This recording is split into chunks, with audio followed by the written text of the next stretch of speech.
কেউ যদি প্রচন্ড ক্ষুধার্ত থাকে, এত বেশি ক্ষুধার্ত যে তিনি আসলে এই মুহূর্তে খাবার না খেয়ে নামাজে দাঁড়ালে তার খাবারের দিকে মনটা ঝুলে থাকবে, এই লেভেলের ক্ষুধার্ত যদি থাকে, আবার অপরদিকে খাবারও এসে প্রস্তুত হয়, তাহলে এই ব্যক্তি আগে খাবার খাবে, তারপরে নামাজ পড়বে।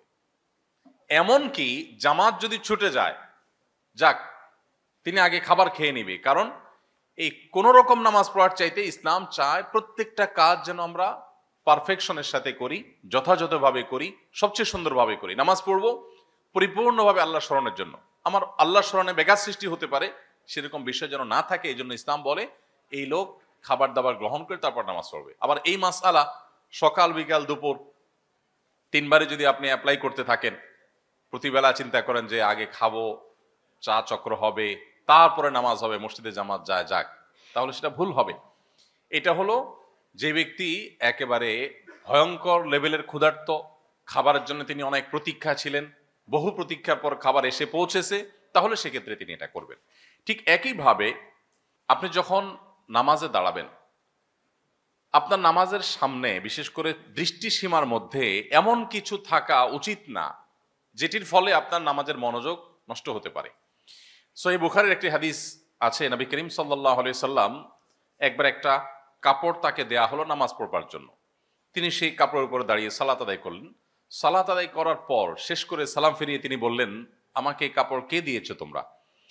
এই কাপড়ে যে পরিমাণ কারুকার্য আছে, এই কারুকার্য আমার নামাজের মনোযোগকে নষ্ট করছিল, বারবার সেদিকে আকৃষ্ট করছিল আমাকে। আমাকে অন্য কোনো কাপড় থাকলে দাও। তখন সে কাপড়টা সরানো হলো, একটা প্লেন কাপড় দেয়া হলো, তিনি সেই কাপড়ে সালাত আদায় করলেন। এই হাদিসকে সামনে রাখলে আমরা এই প্রশ্ন উত্তর পেয়ে যাব। আজকাল যে সমস্ত জায়নামাজ পাওয়া যায়, বিশেষ করে সৌদি আরবে আমরা উমরা গেলে, হজে গেলে নিয়ে আসি, এই জায়নামাজগুলোর বেশিরভাগই এত বেশি কারুকার্য করা, এত বেশি সেখানে আপনার নানা রকমের রংচং, যে এগুলো আমাদের নামাজের মনোযোগকে যথেষ্ট রকমের নষ্ট করে। ব্যক্তিগতভাবে আমি এই ধরনের জায়নামাজ পারতপক্ষে কখনো কিনি না, এবং কেউ দিতে চাইলেও চেষ্টা করি সেটাকে যথাসম্ভব অ্যাভয়েড করার। কারণ এই জায়নামাজগুলো আসলে নামাজের মনোযোগকে নষ্ট করে। এই জায়নামাজগুলো বেশিরভাগই তৈরি হয় চায়নাতে।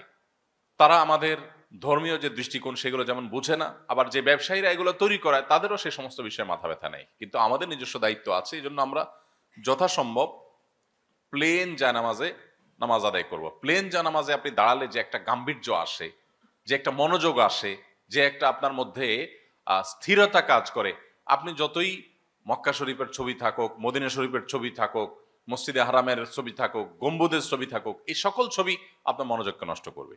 অতএব এগুলো না থাকাই উচিত। প্রসঙ্গত একটু বলি, আপনারা নিশ্চয়ই বিভিন্ন মসজিদের সাথে সম্পৃক্ত আছেন। অনেক মসজিদ আমাদের দেশে, বরং বেশিরভাগ মসজিদে দেখবেন যে মেহরাবের সাইডে এত কারুকার্য, বিশেষ করে অনেক আপনার টাইলস তৈরি হয়েছে আজকাল, যে সেগুলোতে এত নকশা করা, মিনার দেওয়া, গম্বুজ দেওয়া, তারপরে যে কাবার যে ছবি সেটা দেওয়া, এই সমস্ত বিষয়গুলো নামাজের মনোযোগকে যথেষ্ট নষ্ট করে। মসজিদের সামনের সাইডটা অন্তত, যেখানে মানুষ নামাজ পড়ার সময় তার দৃষ্টিসীমার মধ্যে পড়বে, এই সাইডটা যথেষ্ট ভাব গাম্ভীর্যপূর্ণ থাকা দরকার, যথাসম্ভব সিম্পল থাকা দরকার। এখানে আপনি পাথর লাগান, সেটাকে আমি নিষেধ করছি না, কিন্তু কারুকার্য নয় যেটি আমার মনোযোগকে নষ্ট করতে পারে। তো এই জন্য জায়নামাজের সময়, জায়নামাজ যদি কেউ নকশাওয়ালা জায়নামাজের নামাজ পড়েন, তার নামাজ হয়ে যাবে, কিন্তু তার মনোযোগ নষ্ট হওয়ার কারণে নামাজটার কোয়ালিটি কমে যাওয়ার আশঙ্কা আছে। এ হলো বিষয়। এর বাইরে কাবার ছবি টবি থাকলে সেগুলো আমাদের কখনো পায়ের নিচে পদদলিত হয়, দেখতে দৃষ্টিকটু লাগে, এটাও একটা ব্যাপার আছে। আর এর বাইরে অন্য কোনো ছবি থাকলে, মসজিদের ছবি থাকলে কোনো অসুবিধা নেই, নামাজ হয়ে যাবে।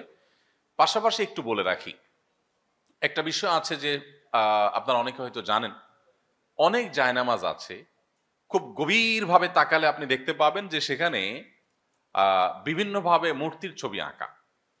আমি জানি না আপনাদের কারো এই অভিজ্ঞতা আছে কিনা, আমি বহুবার দেখেছি। শুরুতে আমি যখন এই বিষয়গুলো শুনতাম, আমার কাছে মনে হতো যে এগুলো জাস্ট একটা কন্ট্রোভার্সিয়াল ইস্যু, মানুষ বোধহয় অহেতুক এই সমস্ত কথা তোলে।